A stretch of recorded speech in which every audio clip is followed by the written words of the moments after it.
Welcome to the third and last Bernays lecture. The title of this last lecture is Univalent Foundations, and Univalent Foundations will reach into the future, maybe even far into the future. We don't know about that. Anyway, Vladimir Voevodsky will speak to us about foundations of mathematics in the future. Just before I pass on the word to him, a little request.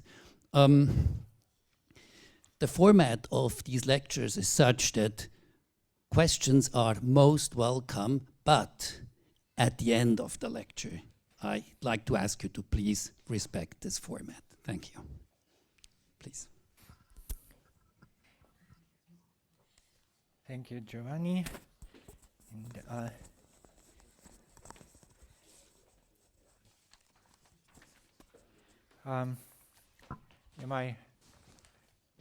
yeah, I think it works. So, Univalent Foundations, we'll first continue talking actually about the present, and then maybe go a little bit into the future. So here I have a few slides to remind about what we were talking before. I don't know if, let's see, we don't have to, because there is such a small gap between two lectures that it's probably not so important. But again, I would like to remind about the idea that was in the first lecture. The main idea was that it makes sense to think about foundations as being Foundations 1 and Foundations 2, and to look at the interplay of these two streams, and it's got kind of dynamics which arises from their interaction. And then last lecture we spoke a little bit about this period of kind of mid-19th to mid-20th century, and Foundations 1 went through this great transformation when, instead of what we had before, which was this Pythagorean idea of mathematics as being partitioned into study of discrete and continuous, and discrete and continuous were further partitioned in some ways, or we had this Gimenus subdivision into pure and applied, and then pure subdivided into arithmetic and geometry. So instead of this, we by the middle of the 20th century, we have a new picture of Foundations 1, in which mathematics is said to be dealing with various structures on sets, and the subdivision would probably start with something like algebra versus topology, and then going into different branches, and which would again intertwine in the fields such as algebraic topology. And so this huge picture of modern mathematics, it totally didn't exist before this period. So Foundations 2 also went through this transformation from being based entirely on this Aristotle's organon. Mathematics entered into Foundations 2, and formal and mathematical logic appeared. Then Gödel came and freed us from wasting our energy on trying to prove kind of absolute things, which he showed not to be provable. And then Foundations 2 later in the 60s and early 70s, Foundations 2 entirely diverged from pure mathematics, and most of the developments were were and are associated with theory and practice of programming languages. So that's the picture. Now, there was an attempted synthesis. So in Foundations 1, set theory came as a most fundamental part of the new hierarchy. In Foundations 2, predicate logic became kind of the highest achievement in a sense at that time. And so they were, a synthesis was attempted in Zermelo-Fraenkel's theory, where they tried to use predicate logic to formalize set theory. And it was declared that this attempt was fully successful. It was definitely partially successful, but it was declared that it was fully successful. And then I would argue that eventually this, just the development, the historical development of things proved that this postulate was false, because by the time when I started to learn mathematics, of course set theory was important, but set theory was explained on kind of on fingers, as we say in Russian. So set theory was explained like that set is this thing and there is this map, and like drawing pictures on the board for most part. And that was quite sufficient for most purposes, for learning what algebra is, formal algebra, and I mean abstract algebra and topology. So that was what we learned. And then there was this ZFC, which was some peculiar thing delegated to this strange people learning logic, which had nothing to do with real mathematics. And that was,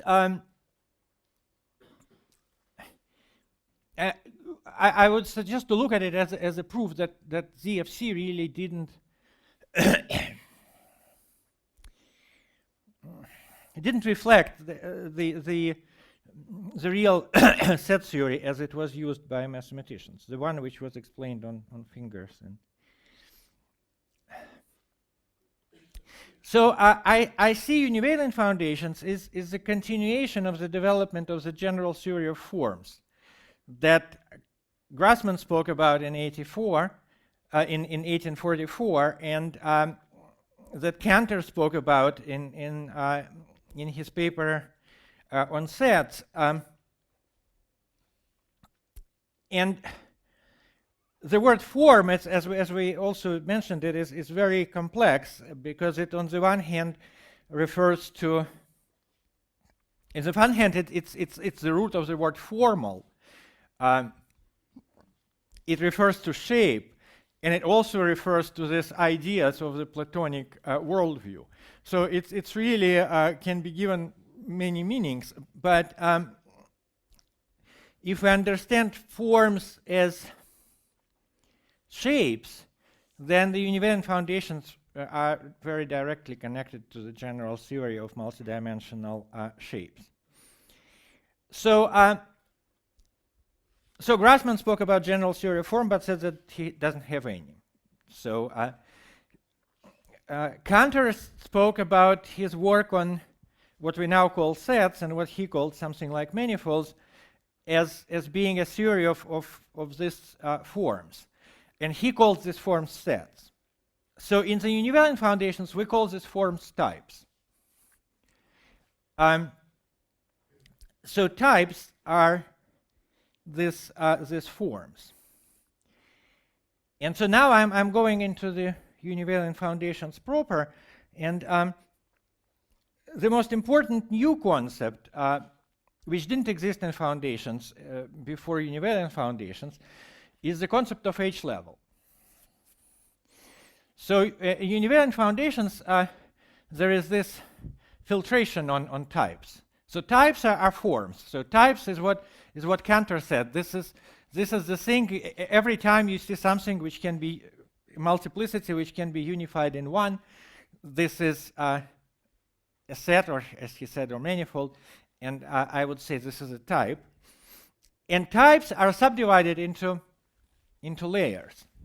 So of course many types have infinite H level, but many types also have finite H levels. So there are H levels, and the H levels start with 0, and H level 0, it's only one type. It's a type which is one-point type.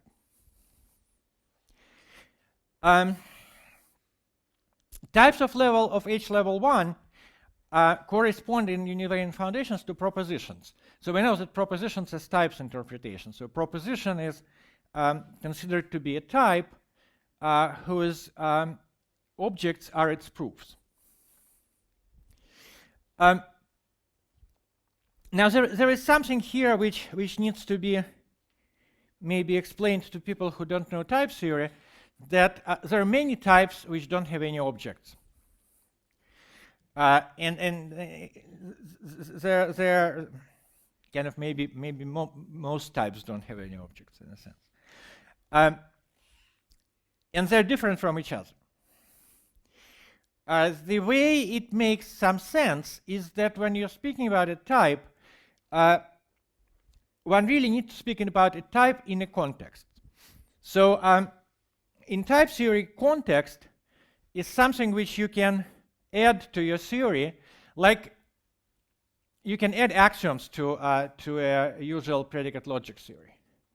Or you can add some variables. For example, you can say, let's assume that X is a set, and let's assume that Y is a group, for example, right?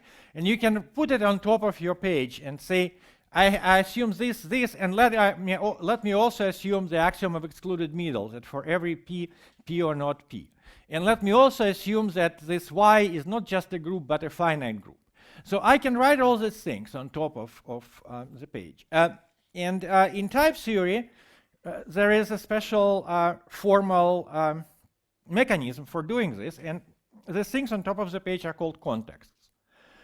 So one can write a context in which every successive line can refer to the names which have been introduced in the previous lines. So now if I have a type, then whether or not this type has an object depends on which context you consider it in. So for example, there can be there can be a proposition, right, which is not provable kind of from first principles, whatever it is. So as a proposition, it will be a type which doesn't have any proofs, so there are no objects in this type. But if I add some axiom, which would be a extending context by adding an axiom, then from this axiom I can now prove a proposition. So after I added something to the context, this proposition as a type acquired an object. So every type actually is not just a collection of its objects in the empty context, but one also has to take into account all the objects which it may acquire as you extend context. And in that sense, every type will acquire an object in some context, which is kind of more or less tautological statement, because you can just say, let me assume that this type has an object X, and let's then work in this under this assumption. So in that sense, so there are many types which have no objects in the empty context, but they will all acquire objects in extended context. And in this sense, and they may acquire kind of objects in a different types which are empty in the basic context may acquire objects in different extended contexts, and in that sense they're different. So I think that's that how things kind of look in type theory. But now there is, so it wouldn't actually make much sense to declare what is empty type. I mean there is a notion of an empty type, but it's actually rather complicated in type theory. But there is a notion of a type which has only one object, and it is meaningful. And there are types which have only one object in the empty context and also in every other context, no matter how extended it is. But one object here means not that there is only one letter which can be typed to this type, but that any two expressions which can be typed to this type can be proved to be equal. So when I say it has only one object, what I mean actually is that all objects that it has are equal to each other. And this is a meaningful concept which remains meaningful as you extend the context. And this is called a type of H level 0. It's an object. It's a type for which all the object which has an object and all the objects are equal. Types of H level 1 are objects. Are types. Whereas again, from this point, kind of things become more difficult to explain, because so in type theory,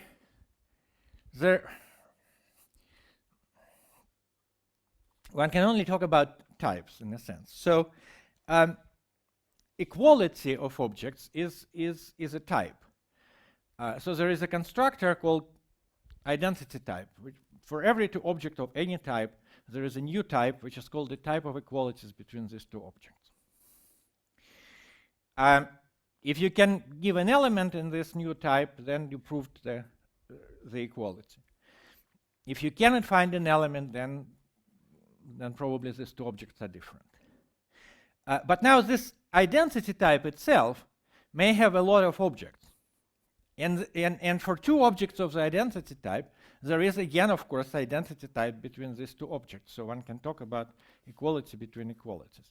And this is a feature of dependent type theory, which has always been extremely annoying to everybody who was doing dependent type theory, because they didn't know what to do with it. It didn't make any sense, because when you think about types as sets, then okay, so here are two elements of a set. I have a type which contains proofs that these two elements are equal or not equal. But I mean, the two elements are equal. But then, what is the type of what are the elements of the type of identities between two proofs? Does it make any sense? And it kind of really didn't. It didn't make any sense until we figured out that the types are really not sets, but higher homotopy types. And okay, I'm sort of sorry. I'm kind of jumping ahead, but I'm trying to really explain the type theory here.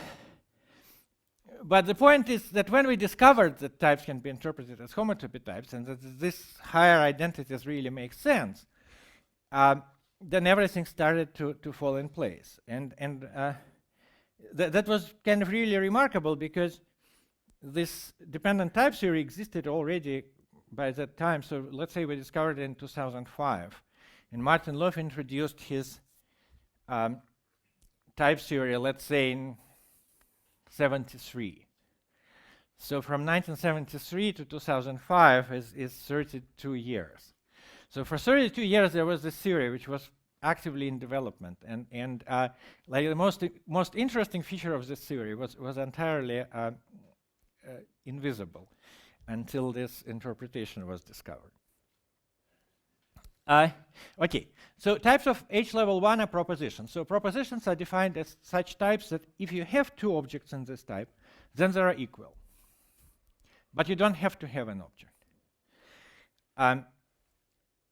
So this is kind of the idea that if you're talking about sets, then a set which satisfies this property that any two elements of the set are equal, there are only two such sets. There is an empty set, every two elements of the empty set are equal, since there are no elements, and there is a set with one element, because every two elements are equal. So the sets for which this holds, that every two elements are equal, are exactly the truth values. And so in type theory, we define propositions as those types for which every two objects are equal. Types of H level 2 are those types for which the equality between two objects is a proposition. And these are sets. And then types of H level 3 haven't been actually seen by mathematics all that much before the category theory, and usually the objects of a category usually form a type of H level 3. And here is somebody had asked a question about category theory. Sorry, I got carried out by this because it's so cool. But here is about categories. So as I was actually preparing, I didn't think about it before, but there are, I think one needs to have a distinction between categorical mathematics and category level mathematics. So categorical mathematics is a style of doing set level mathematics. It's a style in which one has some class of objects like groups, for example, or gross index schemes or something like that. And one introduces a structure of a category on this class. And then one uses this structure to express all the properties of objects of this class in terms of their behavior relative to this structure. And then one uses this as a tool to prove various things about this object. So this is a categorical mathematics. And because category is a H level 3 analog of partially ordered set, we can see that it's a version of what one would be doing on the previous level by studying a class of things, by defining a partial ordering on all these things, and then studying the things individually only in relation to this partial ordering. But okay, this is something to this is categorical mathematics, and that's what I was doing most of my life, for example, with proof of the Miller conjecture and stuff like this. A very powerful method of studying objects. And category level mathematics is the study of structures on categories. So categorical mathematics is the study of things like structures on sets using concept of a category. In category level mathematics is the study of structures on categories, kind of monoidal categories. I don't know. And of course, two categories is the next level. And this is very naturally embedded into Univalent Foundations due to this H level hierarchy. So now, how do we know that we got it right, in a sense? Because we don't have that much experience with working with types of H level 4 and higher. So that would be the study of structures on two categories, for example, or study of various structures which look like two categories. Of course, there is work done in this direction, but it's not that there is so much work. And but we are reasonably certain that that we did get it right because of the remarkable fact that types of H level appeared in set level mathematics in the form of homotopy types. So in set level mathematics, there are these guys homotopy types, which are kind of reflections in the set level mathematics of types of higher levels. And the theory of homotopy types, or homotopy theory, and that's important not to confuse it with the homotopy type theory, is a quite well-established field of mathematics. It's traditionally considered to be originated with the work of Poincaré on the fundamental group.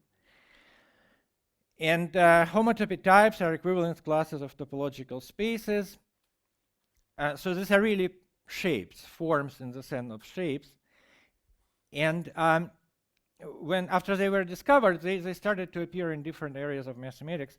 I personally, as you heard from the introduction, made my name in mathematics by using the kind of the ideas of homotopy theory in algebraic geometry and algebra. So this homotopy theory, I have this. To produce a catching phrase, I would say that homotopy types are kind of new natural numbers in a sense. So there are, in a sense, as fundamental, well, not individual homotypic types. There are not things. I mean, there's a lot of difference, but they have some sort of objective reality. Many of them that is independent from the way in which we approach mathematics. And this is actually my next slide. That here is a table of the first homotypic groups of spheres from Wikipedia. And I would claim that this is a good example of mathematical reality that doesn't depend on the choice of foundations, but requires advanced foundations to be discovered. So I think no matter what kind of foundations we'll have, this table will remain what it is. And I mean, there can be different notions and different concepts which will have different tables, but this basic table of first homotypic groups of spheres will be what it is. And it's I think that's an interesting example of this kind of mathematical objective reality, which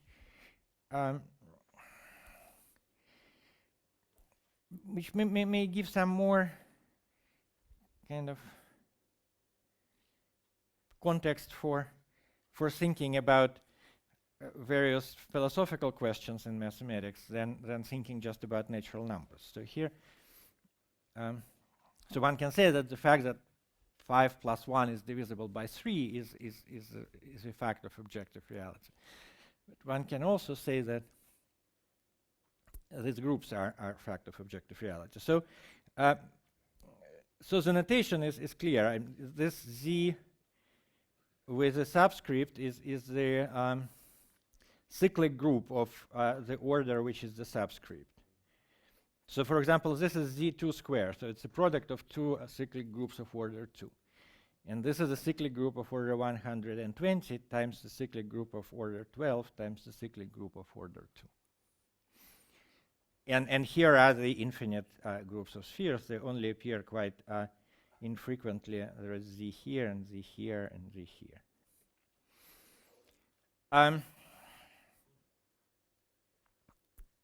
So it is because we have this kind of really serious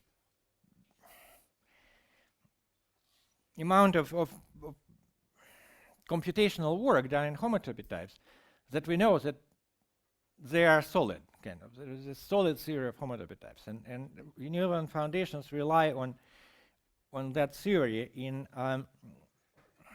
its claims that it's also, in a sense, a solid approach to these higher types, because higher types otherwise would be very hard to understand. So Univalent Foundations have been formalized.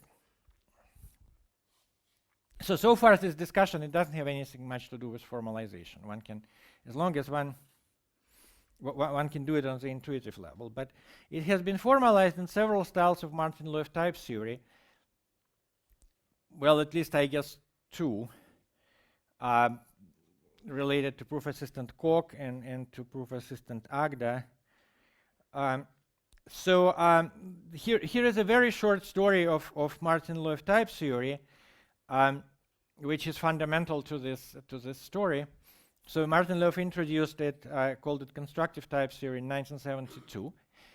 It was inspired by the automath language, which was created by De Bruijn for computer checkable formalization of mathematics. And in fact, De Bruijn was just wanted to formalize mathematics of very calculus and stuff like this. So he formalized these books in basic analysis. And he didn't think about anything like homotopy theory. Probably didn't even know. I don't know. And he was working on, he just wanted a convenient language. And this convenient language, when he created it, some of its fundamental ideas then inspired the constructive type theory. So I think that there is this computer line of it in the very, very early. And then Martin-Löf type theory existed for many years, and it was implemented by Thierry Coquand and his colleagues in the proof assistant Coq, and the proof assistant Coq was becoming more and more well known in various computer science circles. Also, it was quite well known in constructive mathematics, but it was kind of entirely very, very far removed from pure mathematics. And then there's the first example of when the two converge. That's what in my knowledge, is a paper by Michael Mackay, in particular his faults paper, which wasn't ever published, from 1995.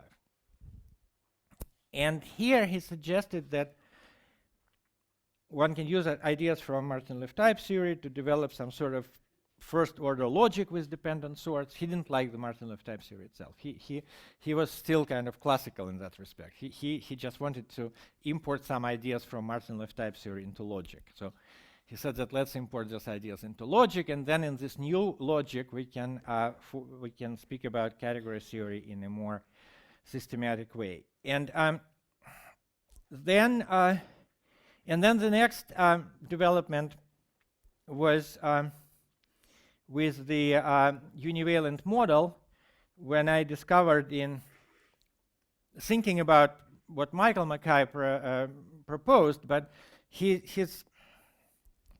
in order to do what he wanted to do, one would have to know what is the infinity category of infinity categories. And nobody knew what is infinity category of infinity categories. So it kind of, it didn't work because of that. And it was fundamental and very difficult to come by, to come with insight that one doesn't need infinity categories, that infinity groupoids, which correspond to homotopy types, are totally sufficient, and in fact much better than infinity categories. And then after I understood it, then I was able to construct this model, which is a formal that one doesn't need infinity categories, that infinity groupoids, which correspond to homotopy types, are sufficient and even much better than infinity categories. And infinity categories should be considered as structures on infinity groupoids, one of the possible structures. And that was really hard to kind of, because in my head I was very strongly attached to this idea that categories is the right thing, categories is the right thing. And that what the great Grothendieck taught us with his example, that categories is the right thing. And so when I made this breakthrough, kind of things really started to fall into place. That no, not categories is the great thing. It's infinity groupoids is the great thing. I mean, categories are good too, but and then it was possible to construct a formal model from Martin-Liff type theory into simplicial sets, and then therefore in homotopy types, which made it possible to define the H levels in Martin-Liff type theory, which made it possible to formulate the univalence axiom, and which made it possible to use Martin-Liff type theory now not to formalize sets as he was going to, but to formalize the types of all higher levels. And as a part of Univalent Foundations, of course, we have a formalization of set theory. Now I'm coming back to the previous lecture. So types of H level 2 are sets in Univalent Foundations. So it's a definition of a set. A set is a type of H level 2. So the world of types of H level 2 is a formalization of set theory. And I claim that it's a much better formalization of set theory than the FC, of set theory as it is used in mathematics. And I'm actually going to, it's much better formalization than the FC, and it's also much better formalization than higher order logic. Just to, and I'm sort of going to I hope, demonstrate it in just by kind of by example, because I'm thinking of starting, or I'm starting a project of univalent formalization of my proof of the Milnor conjecture, using the set theory, using this formalization of set theory as a starting point. So I'm not going to use the higher types, or I mean, only if occasionally. I'm just going to do everything entirely kind of in the usual world of set theoretical mathematics. I'll take formalization of set theory as types of H level 2, and then we'll build everything from there, using the classical axioms when needed. And I have a strong kind of I'm reasonably sure, based on my now considerable experience with formalization in Univalent Foundations, that this really is convenient and easy to do. That this is really provides an intuitive formalization of set theory, which then can be used in the Bourbaki style to formalize the rest of the stuff in mathematics. And well, and of course, when categories come into play, then types of H level 3 come into play, but a lot of stuff happens at the H level 2.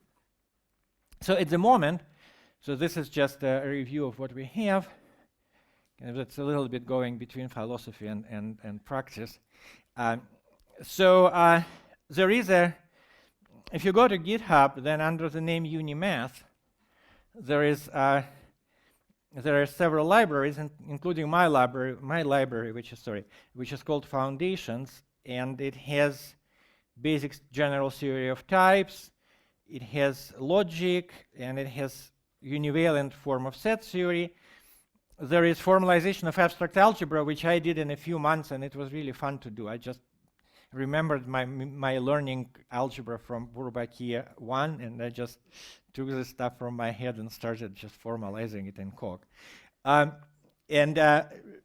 kind of the point which I wanted to reach, and which I did reach, was localization of commutative rings, which I remember actually at some point checking in this Bourbaki algebra 1, that if you take this ratios of elements and then you start adding them and subtracting them, then they satisfy all the axioms of a field.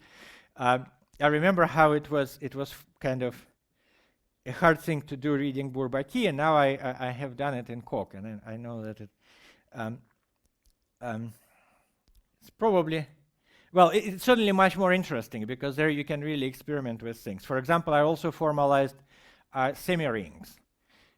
Which is now there is this tropical geometry and stuff like this, which you're using semi-rings a lot. And it turned out that when you're formalizing things in Coq, it makes complete sense to start with formalization of semi-rings, have a little theory of semi-rings, and then go from semi-rings to rings, and then from rings to localized rings. And so there is formalization of category theory done by Benedict Arendts with collaboration with Michael Schulman and Chris Kapulkin, I think. So this is all in Unimath, and this is all entirely constructive, but I'm going to move into non-constructive stuff. Now, so this is kind of the end of the main line of the story. So now I'm going a little bit back. So going forward, so this is the point where we are now. So there is this Univalent Foundations. There is formalization in Coq, and there are two directions. There is the library HOTT, H-O-T-T, which is being developed by a large group of people, in particular involved in the homotopy type theory book. And then there is Unimath, which is currently mostly developed by me, but also by Benedict Arendts and Dan Grayson, which I'm going to develop further and hopefully grow into this library of more classical approach to kind of univalent formalization of classical mathematics, as opposed to the kind of really new stuff which they're doing. Now, let me try to now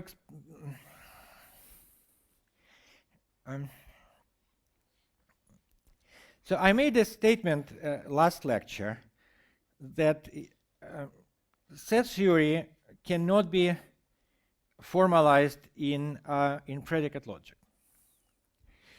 And let me try to say a few words, and going back to philosophy, about my understanding of why it can be adequately formalized. And so here is what I came to kind of to think about it. That what we're using in mathematics are abstract sets. Now, abstract set, the concept of an abstract set is different from the concept of a set of things that is familiar to us in the everyday usage, and that is also the basis of this predicate logic approach. This predicate logic grew from Boole's work. If you remember, the Boole speaks about there being this universe of things, and then there being some classes in this universe, or maybe some properties of things in this universe and relations between things in this universe. But what I'm saying is that the abstract set, as that is we're dealing with in mathematics, is just not a thing. So the way they wanted to approach it was to say, okay, so let's consider a really big universe of things. And then by a set with two elements, we'll understand any of the sets with two things from this universe. And I'm claiming that this is not what we actually do in mathematics.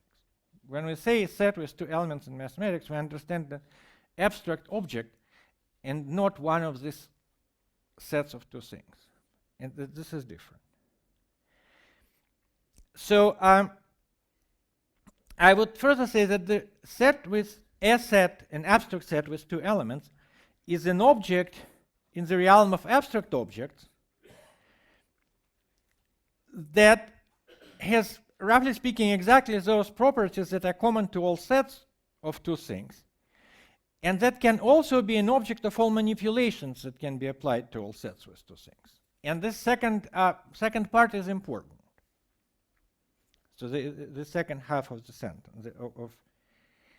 Now here is something which now all such objects are the same, right? I mean, there is only any two objects which satisfy this universal description would be in some sense equal. And while I was preparing for the lectures, this is something which came up on the homotopy type theory mailing list, and I decided to include it in my slides. So this is from some website which deals with mathematically related humor. And so can you name all the 7 drafts? And sure, there's Sneezy, Phylum, Europe, Sloth, Guacamole, Dieterling, and Colossus of Rhodes. And sorry, I have this problem where all sets of 7 things are indistinguishable from each other. So so in a sense, this is a joke. But the thing is that it's not for us in univalent world, it's not like this. Different things, different sets of 7 things are entirely distinguishable to us. It's that an abstract set with 7 elements is not one of these sets of 7 things. And these abstract sets with 7 elements are indeed all indistinguishable to us. So more generally, one can do it more formally and say that an abstract set corresponding to a given set of things is an abstract object that has exactly those properties that are common to all sets of things that can be put in a bijective correspondence with this concrete set, and that can be the object of all constructions that can be performed on such sets. So that's an attempt of a kind of philosophical, half philosophical, half mathematical definition, which of course can be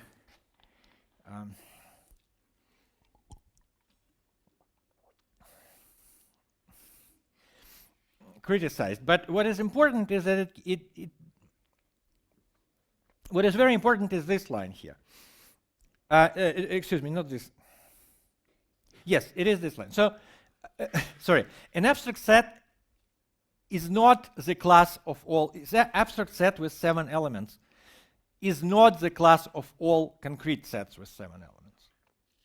This is not the right way of doing things, because you cannot, like in an abstract set with 7 elements, you can, for example, take one element and color it in a different color and obtain a set with 7 elements where one element is distinguished. You cannot really do it with the class of all sets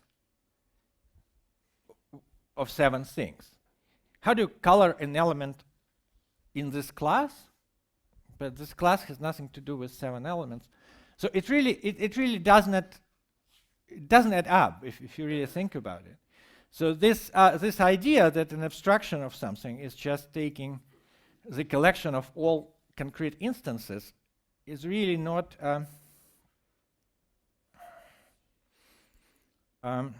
doesn't work very well. And so and now comes, of course, this point with equality, that equality between two abstract sets is not a relation but a structure. And it's not expressed by an assertion of a proposition, but by presenting an element in a set of possible equalities.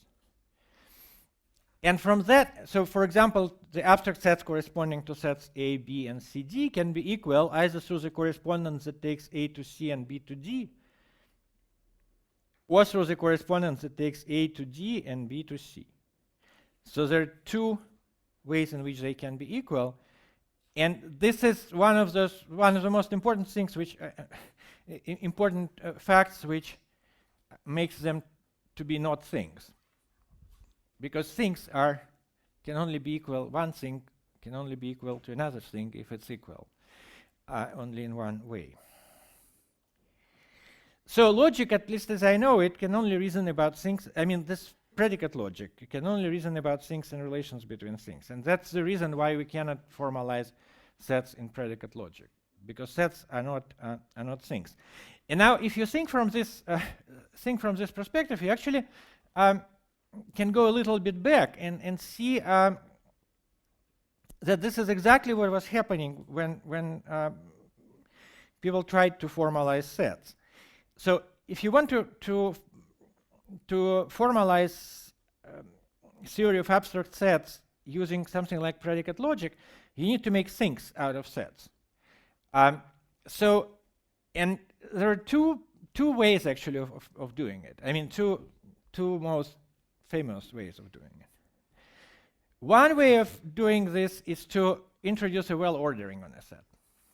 When you introduce a well-ordering on a set, then two sets with well-orderings can only be equal to each other in one way, because you have to put the first element to the first element, the second to the second, the limit to the limit. So well-orderings, when you take an abstract set and put a well-ordering on it, you kind of make a thing out of it. And these things, but this quote things, because this kind of abstract things. These things in quotes, Cantor really liked this idea. He really liked the fact that you can make these things out of sets. And he called these things transfinite numbers, so the things with well-ordering. Now, what Zermelo did, actually, was he just produced another way of making things out of sets. Because well-orderings were hard to formalize. But so what really Zermelo describes, he describes not sets. He describes a class of interesting objects, which let us call it Zermelo objects. And Zermelo objects are defined inductively by saying that there is a distinguished Zermelo object called phi, which usually would be an empty set. I mean, which will usually represent the empty set. But there is a distinguished Zermelo object called phi. And then any non-empty collection of pairwise distinct Zermelo objects is a new Zermelo object. And this is precisely like all Zermelo objects constructed. So you can either take this phi and take a collection which consists only of phi, and that will be a new object. You can take a collection which consists only of the object, which is a collection which consists of phi, and this will be yet another object. So you can build, for example, natural numbers in this way. I mean, infinitely many thermal objects in this way. Now they will all be pairwise different, so you can create a new thermal object, which is the collection of all this which you have created. And this is the theory of thermal objects.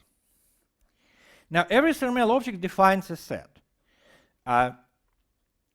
Phi is set to define the empty set, while a composite thermal object defines the set of the thermal objects from which it is built.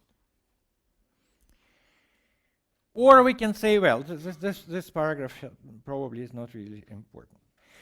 Now, since thermal objects from which, so one can also say that thermal object defines a set with thermal structure, where thermal structure means assigning pairwise different thermal objects to all elements of a set. And this does the same work, kind of turning a set into a thing as ordering does. Because the thermal objects are all different, you get different kind of colors on all objects of a set, and then two such things, again, can be equal only in one way. So thermal approach also creates, makes things, abstract things in quotes, from abstract sets. And then, of course, predicate logic becomes applicable, and one can develop various series of these thermal objects. And thermal objects turned out to be more versatile than well-ordered sets. One can define constructions which one usually performs with sets on the level of thermal objects, and that's because of this versatility of thermal objects. People kind of said, okay, so thermal objects are sets. And this is not, one can think that one can see that it's not true, because first of all, there are relations which could be defined between thermal, or properties of thermal objects, that make no sense in the language of sets. For example, one can always ask whether phi is an element of a given thermal object X. This cannot be asked of an abstract set corresponding to X, because, so remember that abstract set has only those properties which are common to all sets which are bijective with it. But there are sets which are bijective with X. Some of them have phi as an element, some don't. So one cannot ask this question. This is not a property of an abstract set, whether it has phi as an element or not, but it is a property of a thermal object. And so this is kind of logico-philosophical argument. Practical argument, for example, natural numbers are very easy to represent as finite sets, right? And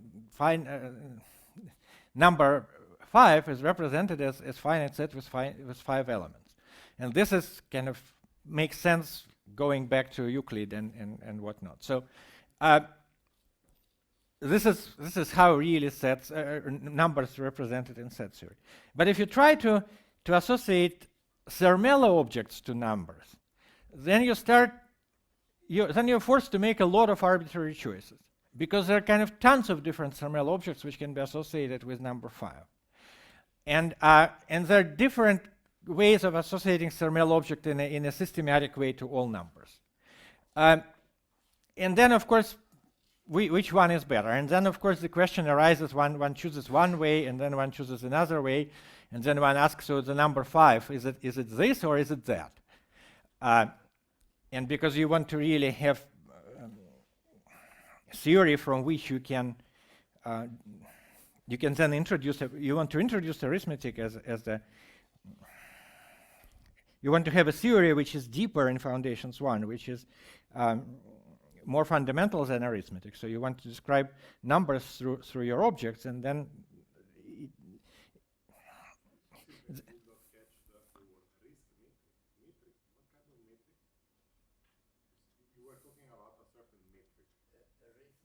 arithmetic.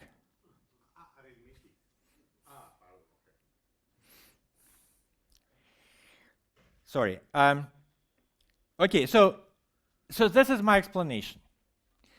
That the reason is that there is such a thing as an abstract set. That's what we're working with in mathematics. In abstract things, abstract sets are not things, and they cannot be fully described in predicate logic. But in theories similar to Martin-Löf type theory and theories with dependent types, we can efficiently describe this, much more naturally describe this abstract objects. And that's why we can formalize set theory now in the Univalent Foundations much better than it could be formalized previously.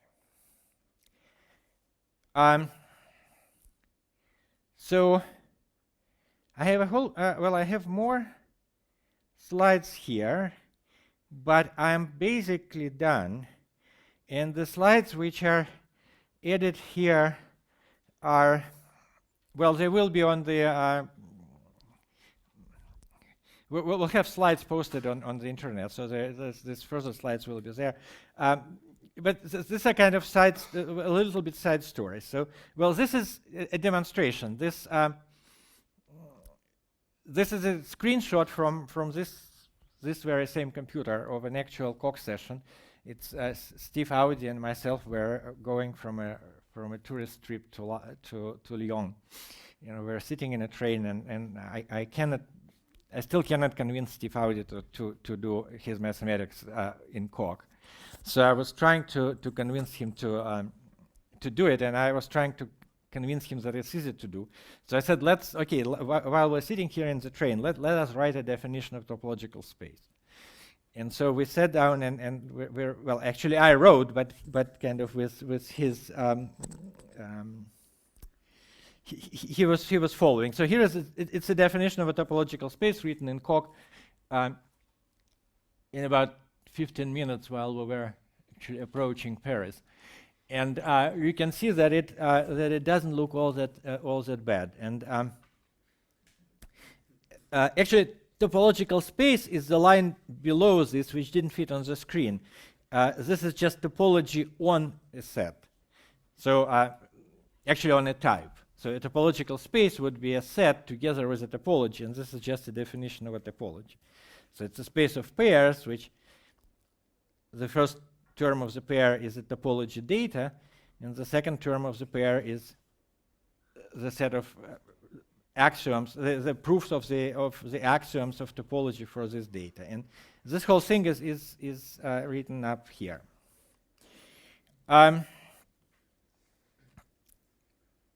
So now, and what follows here, and what I'm, there is an answer to one other comment. So let me just have this slide. So it's about how Univalent Foundations treats Gödel, and I mean relates to Gödel's result. And here is what I wrote, is that we accept Gödel's result not simply as correct, but as natural ones. So it's not something which needs to be overcome. It's something which needs to be, in a sense, profited from. And so we know that any foundation will be incomplete, and we're not concerned with an impossible task of finding one complete foundation. Instead, we're concerned with creating a practical foundation, which we can use now, and of establishing a process which can ensure a healthy growth and transformation of this foundation in the future. And this is actually, for me, it's a key thing. It's really important. This is my second, in a sense, second active project, developing a formalization of the semantics of this univalent model, to formalize the model itself, to make sure that everything there is correct, that it connects these foundations to previously existing foundations. This is what I see. So again, another quite interesting thing which is happening is that the people who are doing proof assistance, who are doing it for their purposes without thinking about higher mathematics, are developing new thought strategies. They're developing kind of much more advanced, for example, system of inductive reasoning. And they formalize it in these various very complicated inductive definitions. And then when one applies this reasoning, which they develop for their kind of down-to-earth things, when one transports this reasoning from their down-to-earth things into abstract mathematics, one gets powerful methods of reasoning in abstract mathematics. Sometimes what they invent turns out to be inconsistent. Quite often, actually. Here is a big issue that in order for this creativity to continue, I think, we need really a process of, let's see, I'll skip this. Well, where is this? We need a formal consistency certification process. I mean, since we're not in any hurry, and there are hundreds of years which we should be thinking forward to, I mean, not on a personal level, but as a field. So there should be a process by which, for example, some new complicated inductive recursion higher something can be certified to be equiconsistent with something existing like Zermelo-Fraenkel. And then after that, it can be used. And there should be this infrastructure for doing it. And that's what I see as our reply to Gödel, in a sense. So instead of fixing a particular foundation which has been checked and is believed to be, or has been even proved to be consistent, so instead of this vision, which we know cannot come to pass, so there is a different vision. So okay, we are going to have a growing foundation which will be open to additions and innovations, but we'll also have a process which will ensure that every time that some inconsistency is found, we can trace it back to one of the simpler systems. So it is possible, entirely possible, that ZFC has some inconsistency in it, that it's just hard to find. And it might so happen that there will be building this new beautiful constructions, and then one day inconsistency will be found in this higher building, and then this inconsistency may actually be traced maybe to an inconsistency in ZFC, and then we want to have a system which will allow us to do it, and this will ensure that the whole thing is healthy. And so that was my really last slide. And let me read it. So such a system will give us a real freedom of experiment with new methods of reasoning, relying only on our intuition of their consistency. Because we will know that our intuition is based on previous experience which has been certified to be free of errors. And because we will know that it is safe to make mistakes, since these mistakes will be localized on later stages of development, and options for their corrections without the need to rework all that has been done will be provided. So that's how I see things to be, should ideally be in the future, in the respect of foundations. Thank you.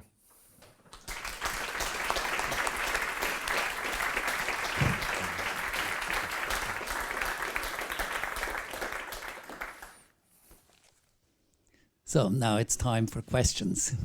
Yes.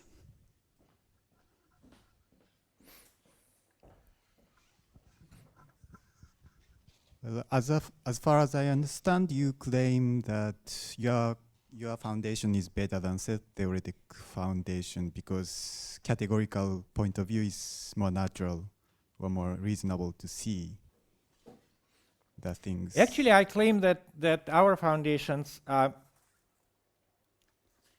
include in themselves set-theoretic foundations, and that they're better expressing set-theoretic foundations than ZFC does.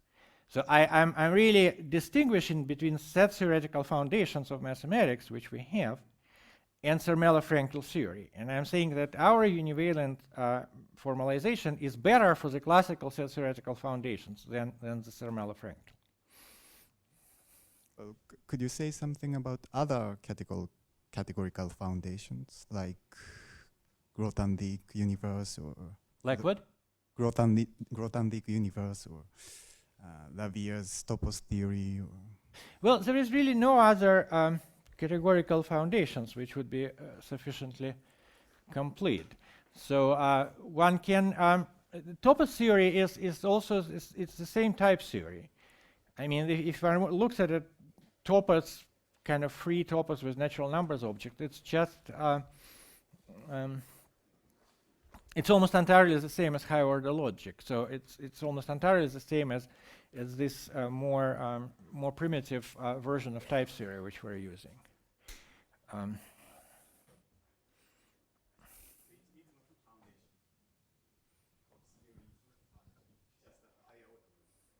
Well, topos theory is very closely related to higher order logic, I think. I mean, topos theory is a very interesting and useful theory inside mathematics. Using it for foundations, I think it has been less successful. But it by itself, as just a theory inside mathematics, it's a very interesting and rich theory.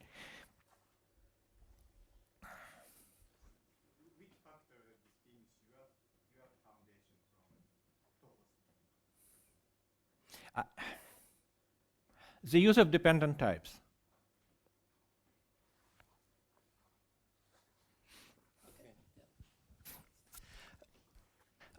So from what I understood, it is a problem that sets can be bijective in many different ways, but you can't remove this because it's also really important that sets can be bijective in many different ways. Rho isn't tested in automorphism groups of sets. So how does homotopy type theory deal with this? So you said that sets are not things because they can be bijective in many different ways. You color one point red, and if you take a bijection which is not the identity, then you... Wait. I mean, in Univalent Foundations, sets certainly can be bijective in many different ways. Okay, so how do you only get one number 5? Which is... Because the number 5 is well, actually numbers are introduced in Univalent Foundations not through sets. They're introduced through inductive types, which is something which we didn't discuss here, but you can introduce them through sets. But in that case, number 5 will be defined as an equivalence class of set. Okay. I suppose. But there is this mechanism of inductive definitions which is fundamentally important for which actually is not a part of Martin-Lev type theory, but a part of later developments, and this is fundamentally important for type theory. Yes, just one observation and one question. The observation is there is good news. You already know what UML and object-oriented programming is. You just call it another way. You call it categorical mathematics.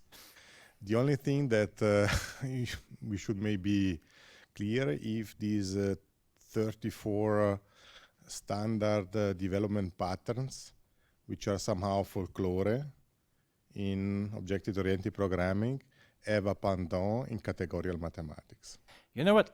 We've spoken about this stuff quite a lot. Let's give other people to have a chance. Just the last question is Thank you. You mentioned you're trying to build up a kind of meta mathematics by lifting homotopy theory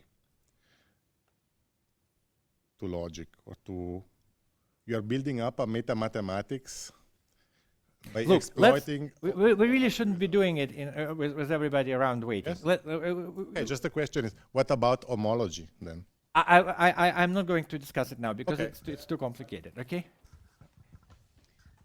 Thanks. my background is not from mathematics; it's from philosophy. That's also my interest, and I'm not sure. I have a few. I try to formulate the point. So one issue that I found very interesting in your lecture in your previous lecture earlier today is this this origination that you found in Boole for this, and something that I have been thinking about a lot. This Whitehead formulated now in his book Universal Algebra, which was the first to actually appreciate Grassmann, for example. He raised this question that the problem that these different systems of symbolic reasoning raise is that it becomes unclear whether what mathematics does is actually to be considered as language or as logics, in the sense that language would mean we cannot refer to, we are in a space of expression which is much vaster than just true or right or logical. And the relation to programming language doesn't necessarily do this away. And one answer of Frege against this openness was to assume or to position exactly the natural numbers in a kind of a third timeless realm. And now you say that your types, your homotopy types, you understand them as a kind of natural numbers. So from the philosophical interpretation, would this not mean that this kind of, let's say, the sophistication that Boole's formalism afforded returns in the Fregean system on a higher level now? And I mean, the question guides at what could such a procedure of certification, or who could be the authority or the instance of the certification of this procedure? Just what do you think in relation to that? I'm not sure how to answer your question. Let's, and I'm not ready to speak about Frege because I don't have time to read his main paper, and I think it deserves to be read before I talk about it. Okay. So first of all, thank you for answering my last lecture question on Gödel and the relation to your type theory thing. So also in previous lectures, you make it sound like mathematical logic stopped developing after Gödel incompleteness. But that's somehow not really true because, for example, you had this forcing development. You also had, like with Grothendieck universes, a problem that's equivalent with existence of inaccessible cardinals, which is still an open problem. You also have this development with the axiom of choice, which contradicts certain game theoretical stuff, like you want to have make sure that certain games have winning strategies, and lots of mathematical logical activities, I think, spent in the last 50 or so years in these areas. And well, I don't know if you just are not aware of it, or you think it's not relevant for pure mathematics as well, from first of all, inside it was not mathematics. relevant for pure mathematics. I mean, yes, now that I'm kind of looking at things from a different perspective, I agree that it's very interesting and important.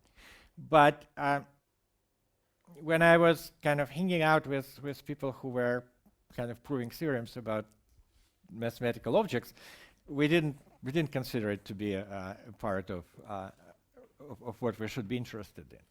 So it really was outside of our frame of attention. That's one point. Another point is that these developments are entirely inside the predicate logic thing. So that's what I meant, that it stopped at predicate logic. The predicate logic became frozen, and then the developments were, in some sense, on top of it. But also, I mean, all this stuff, which is actually led to the development of topos theory in particular, and contributed to category theory, it rather it didn't affect our thinking about foundations of mathematics so much. I mean, okay. So I don't know. You showed us how simple it is to give an abstract definition to a computer, for example, one of a topological space. But is it also easy to check proofs? How far we are from having, I don't know, papers referred by computers, for example? So is it really possible to check? Well, that's where I want to kind of where I think we want to be, where we'll be able to have papers submitted together with a formal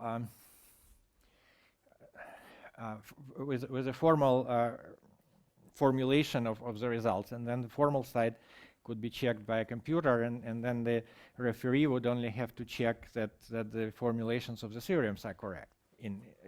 And then also, of course, to comment on whether it's interesting or important or something like that.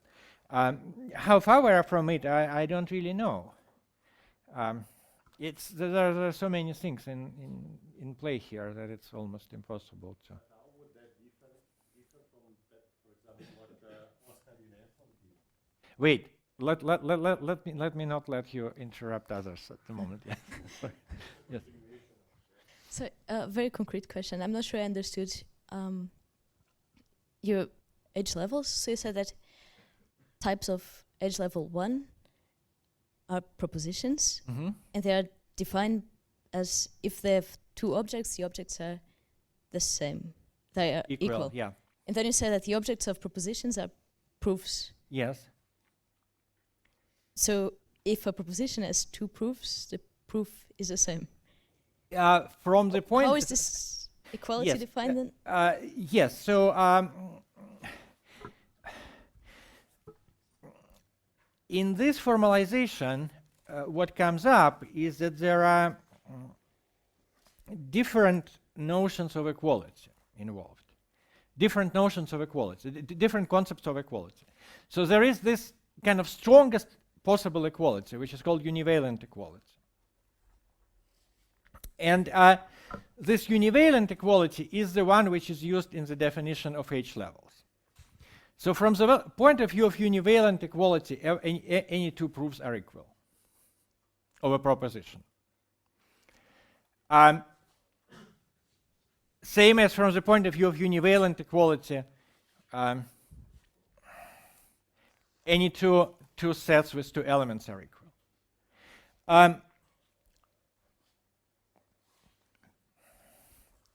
Can be connected by equality.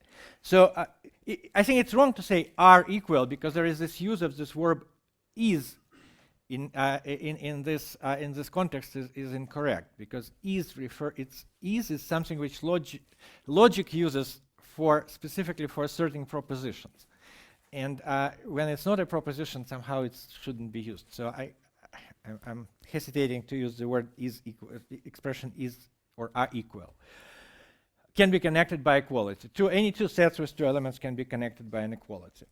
There are different other equalities which arise in formalization, but they're less.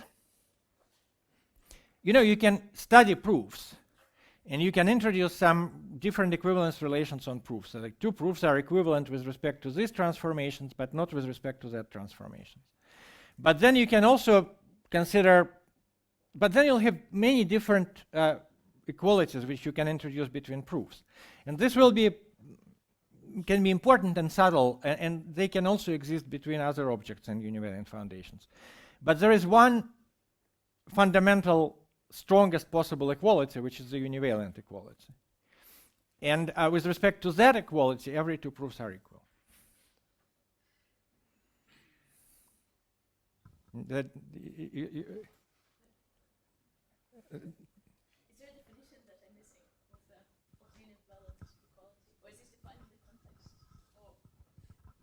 Or is this... No, it's not a part of the context. It's part of the basic theory. It's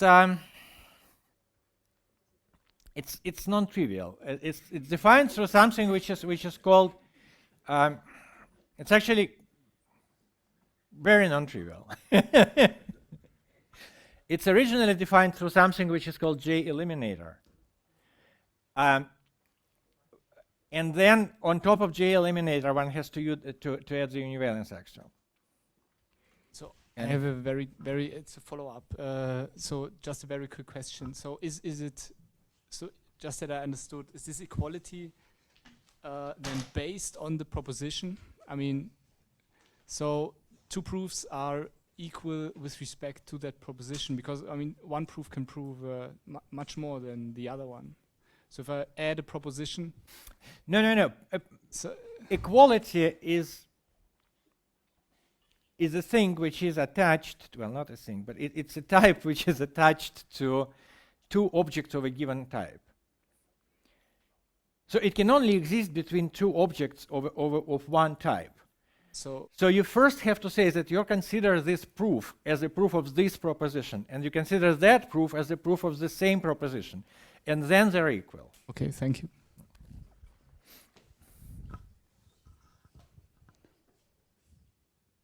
Yeah, okay.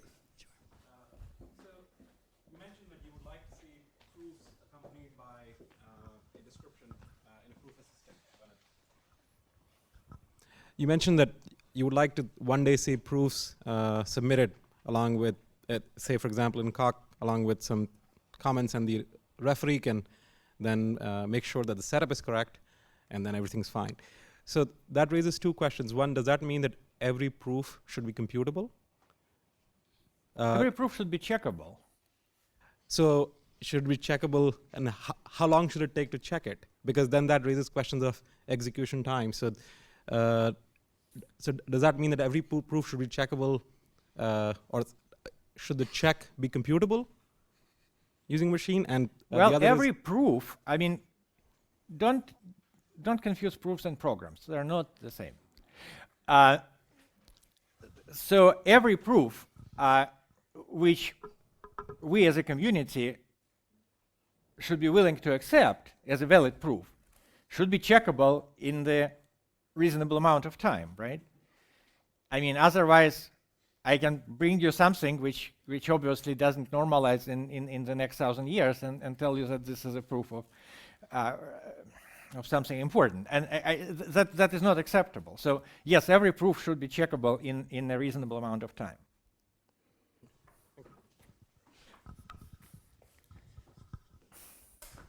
Right, I think we're at the end of the session of questions.